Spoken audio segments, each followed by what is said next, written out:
यह आदमी जो भविष्य से आया था गलती से अपना सिर कहीं खो बैठा। तभी अचानक उसके सामने एक सिर दिखाई दिया जिसका कोई शरीर नहीं था। वो सिर बड़ी बेचैनी से बोला, भाई मुझे अपने साथ जोड़ लो। लेकिन आदमी को जरा भी दिलचस्पी नहीं थी। उसने बिना ध्यान दिए उसे ठुकरा दिया। पर मना करने के बाद उसे एहसास हुआ कि अब तो वह ठीक से चल भी नहीं पा रहा, हर दिशा उसे उल्टी लग रही थी। आखिरकार मजबूर होकर उसने उससे, जो खुद को सिर भाई कह रहा था, के साथ अस्थायी तौर पर साझेदारी कर ली ताकि दोनों मिलकर उसका असली सिर ढूंढ सके। अभी वे थोड़ा ही आगे बढ़े थे कि कुछ बच्चे गेंद खेलते हुए रास्ता रोक लेते हैं। आदमी गुस्से में अपनी सिर अलग करने की खास कला दिखाता है। ये देखकर बच्चे डर के मारे चीखते हुए भाग खड़े होते हैं, सीधे घर जाकर अपनी मां को बताने दौड़ पड़ते हैं। उधर उन्हें एक खाली खड़ी इलेक्ट्रिक बाइक मिलती है। बस बैठने ही वाले थे कि असली मालिक गुस्से में आ धमकता है और बिना कुछ पूछे मुक्के बरसाने लगता है। लेकिन सिर भाई तो मार्शल आर्ट्स के उस्ताद थे। उन्होंने 2-3 बार में ही बाइक वाले को धराशायी कर दिया।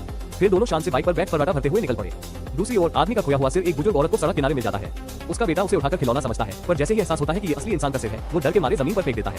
बुजुर्ग औरत सोचती है कि यह किसी मजाक का नकली सिर है। वो उसे काले टेप से लपेटकर कचरे के डिब्बे में फेंकने निकल पड़ती है। लेकिन तभी सड़क पर वही आदमी अपनी बाइक से रास्ता रोक देता है। वो फिर से सिर अलग करने की कला दिखाता है। औरत ये देखकर हैरान रह जाती है।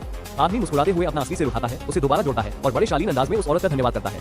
अंत में वो और सिर भाई अपनी प्यारी इलेक्ट्रिक बाइक पर सवार होकर वापस अपने भविष्य की दुनिया में लौट जाते हैं।